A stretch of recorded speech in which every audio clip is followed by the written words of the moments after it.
Okay, so how does temperature affect the reaction rate? So here are two, like the activation energy things we saw last year, the little humps. Except for this year, what you want to be able to look at is, notice the X and Y axes, you have energy. And then on your X and on your Y is the number of molecules. And what you see, the only thing I don't like is this hump over here. This hump should be more like what we're seeing on the other end. So kind of change that hump. What happened from one to the other is we changed the temperature. And so when we decrease the temperature, so this right here, this area right here, this 120, that is our activation energy. So that's the energy that we need to get this reaction going. So as you see in both of them, the activation of energy doesn't change. It's still at 120. But if we lower the temperature, what happens to the number of molecules that get activated? It slows down. Okay? So you need to, hint, hint, know how to draw this. You need to know how to label the axes. And you need to know how to draw one that has, if you lower the activation energy or if you leave the activation energy the same and you change the temperature, how it's going to affect what area is going to be shaded underneath the hump. And that area is the number of molecules. So this is the theory of heat them up, speed them up. If you heat them up, then they're going to speed up the molecules and you're going to get more energy. Okay? And we call this a Boltzmann diagram.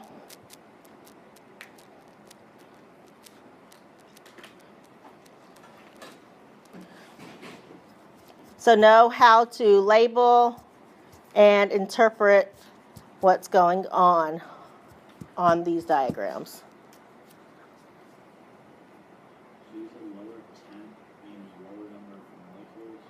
The lower number of molecules, that's going to be able to get over that activation energy. So you don't have as many molecules. Okay, so it just shifts the graph? Mm-hmm. Yeah, your graph shifts, depending on which way you're shifting the temperature. So how do you know where to put the activation energy? It'll tell you, or it'll say your activation energy is whatever. Okay, everybody good with this? Okay, catalysts. How do the catalysts affect this activation energy? If I go ahead, oh, wait, no, wrong one.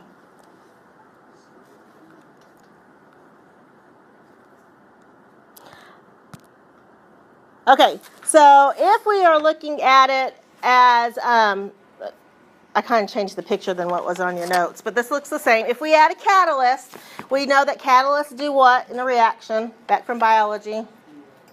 They speed it up, so what you would have is our number of molecules. Okay, if we are looking back at the same, if I have, I don't know if I put this. So if we look here, this is like the one that's in your notes. What happens is it lowers, a catalyst lowers our activation energy.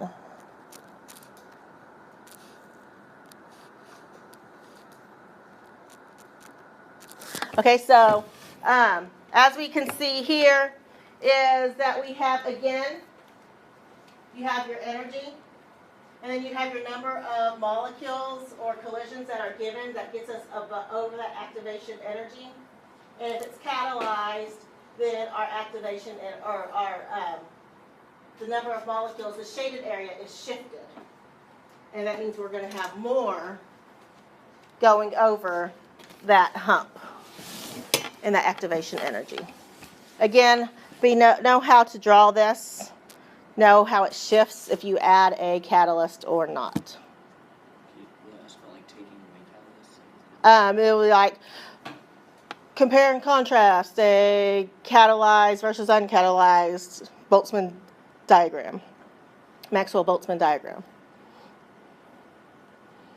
Okay, so that area that's shaded is that number of particles or number of collisions that are going on.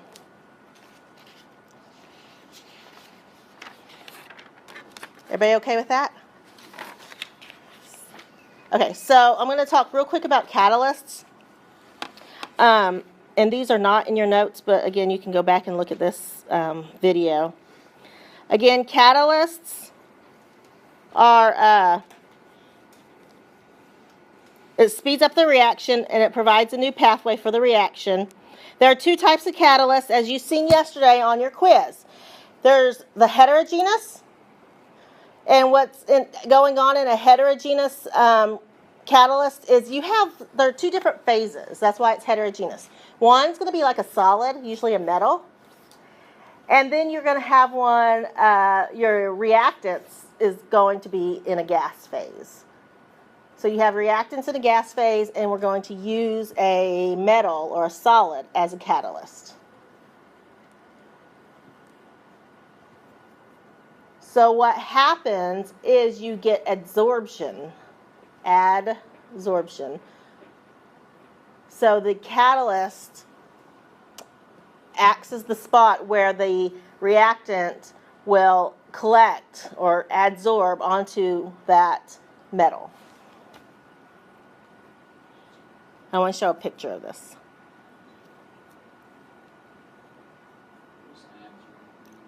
Adsorption. You're adding it to the surface as opposed to absorbing where you're going inside.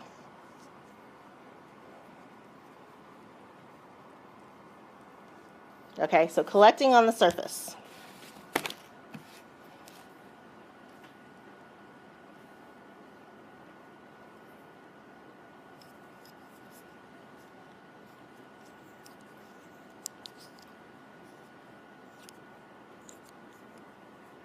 So the big difference is catalysts, both of them do the same thing except for it's where it occurs or the type of phase. If they're in the same phase, it's homogeneous. If they're in different phases, it's heterogeneous.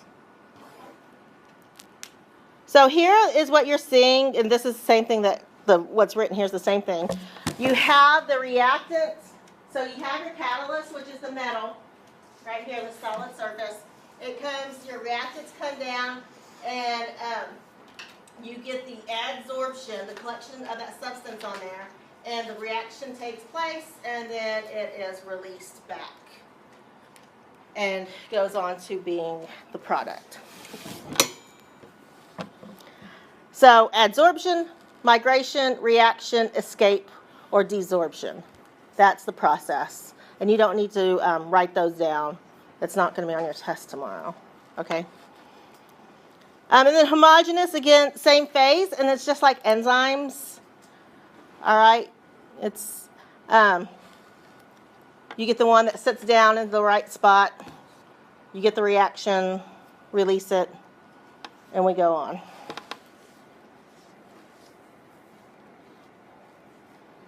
So when we think of homogeneous, we think of kind of biology and enzymes. And they're all in the same phase. Everybody good with catalysts, the two types? All right, so brings me to this. This should be familiar from last year or year before last. You have, this is, I would know this. This is the progression of your reaction. So, like kind of over time. And then how much energy. So there are several things you need to know about these oh my gosh, I'm having a blank. Activation complexes or activation graphs. So the first one is you need to know the amount of energy that the reactants come in, and how much is that? Where do I know? How can I label where the amount of energy that the reactants have in? What? So from here to here, would be my amount of activation or reactant energy. So where would our product energy be? From the products down, and that would be E of my products.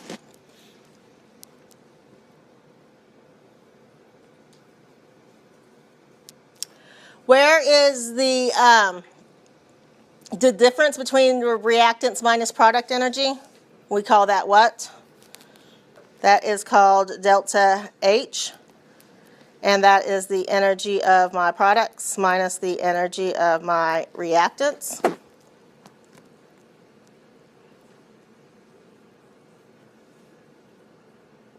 it's products minus reactants? And this, at the very top of the hump, is called the activated complex. So that's the amount of energy that I need to get this going. So if I were to look at this,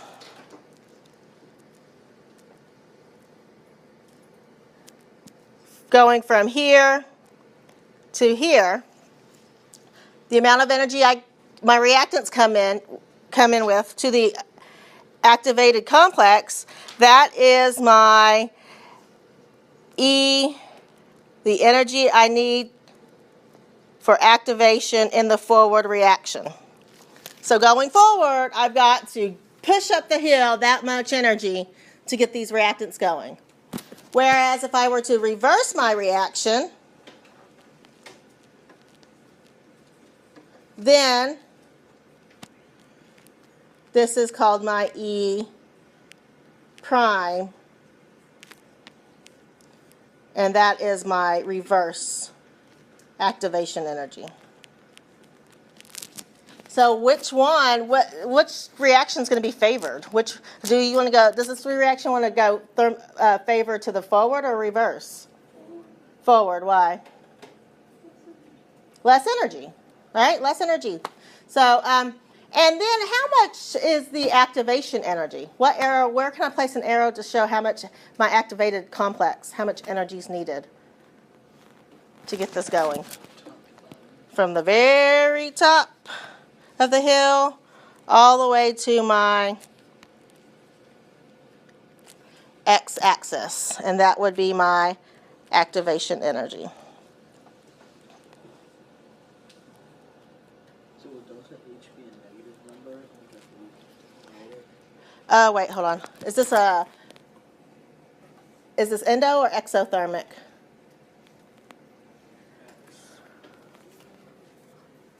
Exo?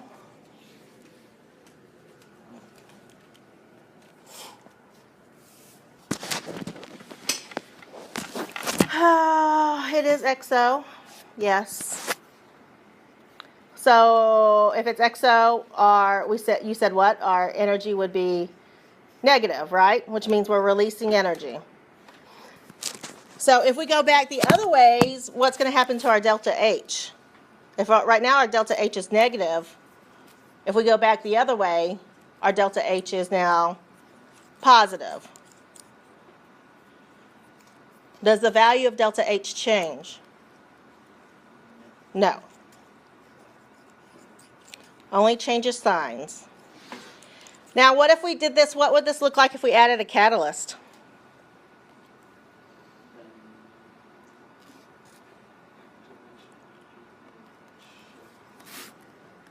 What's going to happen is everything's going to look the same except for activation energy.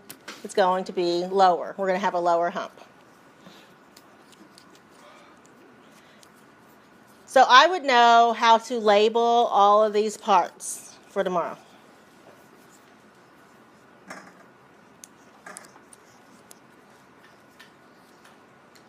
So what is the E with the little a that we wrote before? Activation energy? Which way? Hold on. The E with the little a under it? That's what we were writing in that case. There's one for the forward, how much you need for the forward reaction. There's one for the reverse reaction. And then there's the total activation energy. Oh, okay. I see.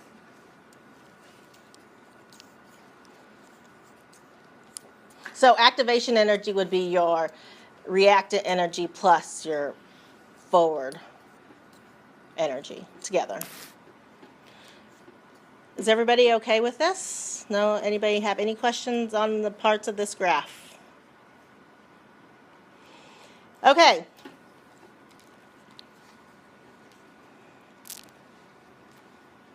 So, collision theory. The collision theory states that for a reaction to happen, two things must occur. I would highlight this and know this.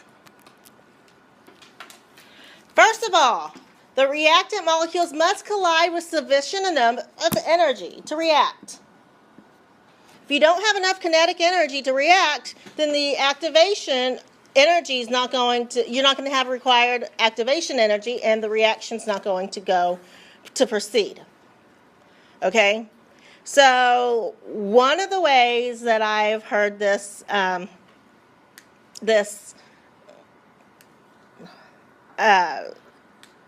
analogy is this AP teacher, one of her things was that they also they bred cows, bred cattle. Okay, and so think about it that way. Think about cattle's breeding. And for the male, for the bull, right? For us to have this breeding take place, the male has got to have enough energy to be able to get the deed done, right? Yes? Okay, if he doesn't have enough energy to do it, then it's not going to take place. And then the other thing is the molecules must collide with the appropriate orientation for the reaction to occur. So, if the bull has enough energy to get there, but he cannot get it where it needs to go, then we are not going to have the breeding happening, right? Right.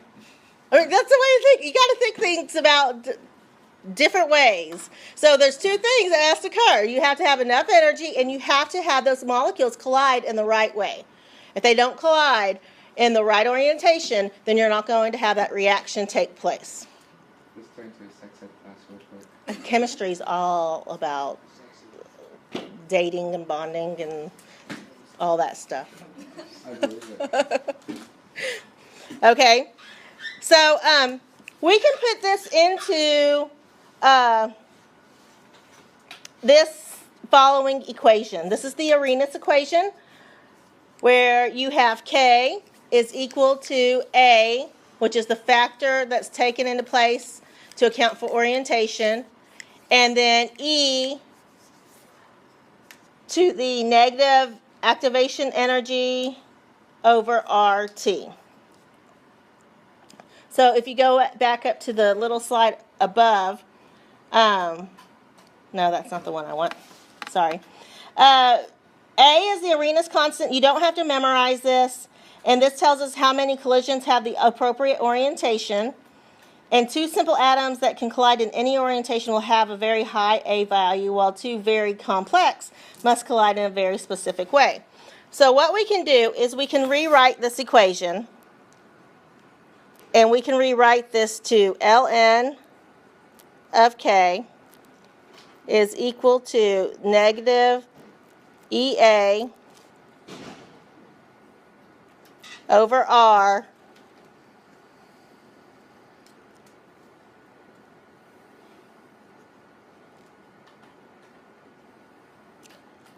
plus ln of A.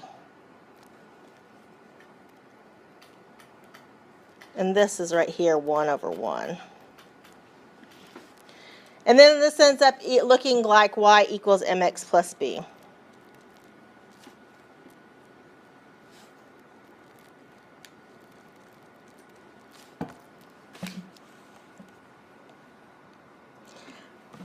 this, we're going to solve for a few of these. If we were to take this and we were to graph it, ln of k would be on our y, and 1 over t. I think that should have been a t over there. That's 1 over t. Oops. 1 over t is going to be our line. Our x, yes, sorry. So we're going to solve for 2 of these, and then I think we're done. We've gotten through it all. So, collision theory, know how to know what that is. Okay, so we had our, if I go back, can I get our equation? ln k1 over k2 is equal to EA over R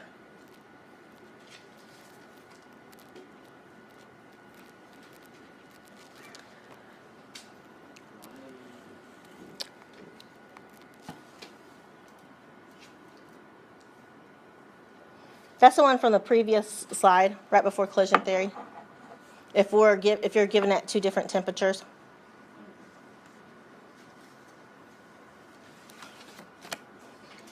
All right, at 300 degrees Celsius, the rate constant for the reaction is 2.41 times 10 to the minus 2, 1 over seconds. At 400, the rate constant is 1.16 times 10 to the minus 6. Calculate the activation energy for the reaction.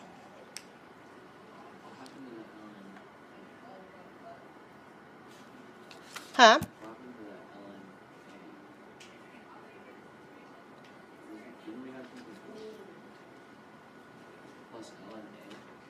ln A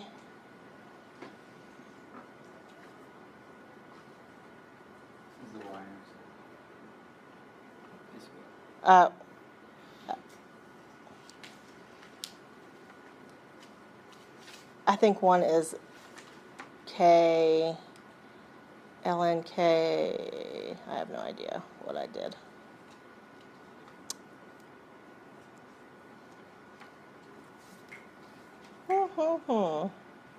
Temperature, 1.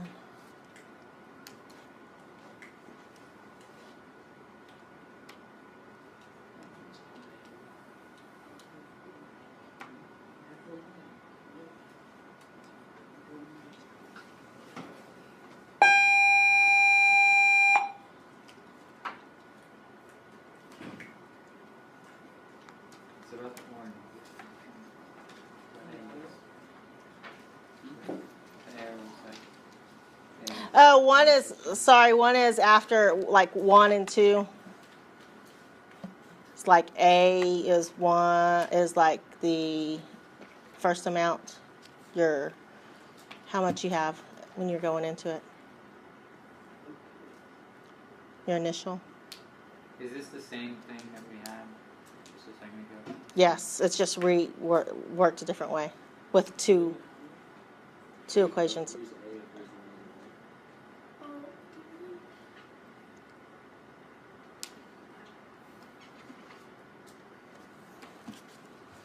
Hold on, let me look at this real quick. Let's solve this. So ln, so K1 is our initial 2.41.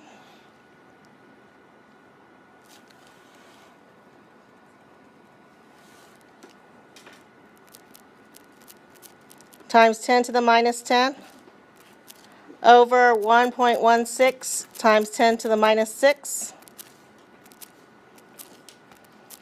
is equal to E of A. That's what we're looking for. What value do we use for R?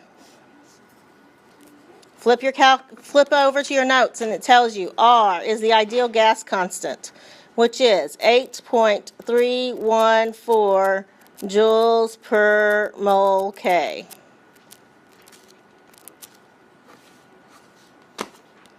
Temperature. Well, our constant, gas law, ideal gas law constant is in K. So that means that our temperature needs to be in K. So it is not 400 Celsius, it is 673 K. Again, so many Ks. Minus 1 over 573 K. So solve E of A for me. Wait, where'd you get the 573 from? Sorry. Uh, Oh, I see it. Gotcha.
anybody got an answer?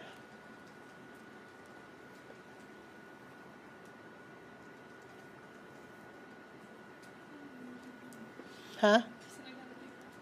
272,000? Yep.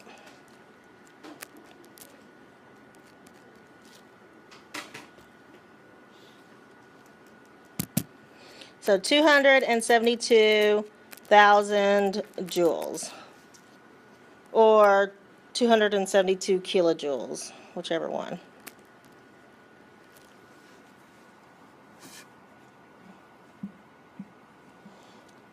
Any questions on that?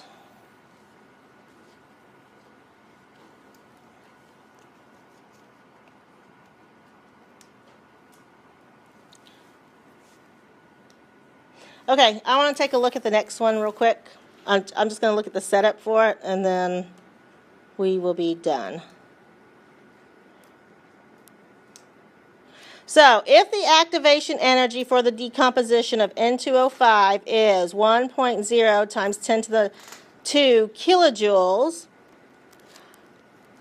calculate the temperature change. So, we need to know delta or temperature change necessary to double the rate at room temperature. If we go and we write our equation, ln K1 over K2 is equal to EA over R. If I ever were to ask you a question on test and you saw this on there, because I forget sometimes, ask for the equation because it's not on your equation chart. No. Theoretically, the Arenas equation isn't on the AP exam, but who knows? They might throw it in there. All right, if the activation is, so we know what EA is, and EA is 1 times 10 to the second, but that is in kilojoules, so we need to change that to joules. So it would be 1.0 times 10 to the 5th joules per mole. And that is going to be over R, 8.314 joules per mole K. Do we have to memorize R is on your equation chart. Now, you're going to find as we get into the next semester, there's two different types of R's. There's the ideal gas constant, and then there's one we use in thermo. So, just have to remember which R you're using. Calculate the temperature change necessary to double the rate at room temperature. So, our first temperature is going to be what? Or 1 over T2. So what's T1? What's room temperature in Kelvin? Anybody know?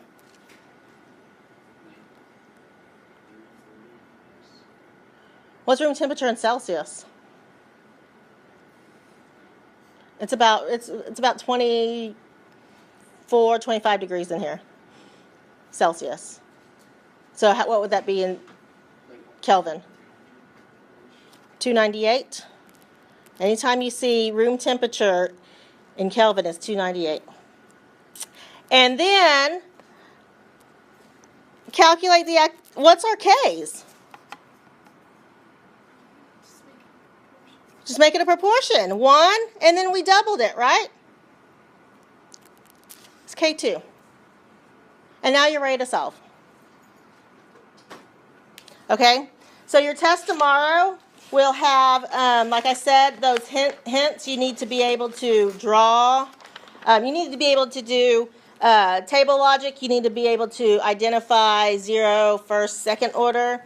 You need to be able to know half-life, first order half-life. And then you need to know your how to draw those Maxwell-Boltzmann distributions like we did a while ago, the area underneath, know how to label those. And you need to know how to do your energy diagrams, the hump, knowing everything on the hump and where everything is. So there's 10 multiple choice, and then I think 4 free response with certain parts, 3 or 4 parts to each one. Any questions over that? What was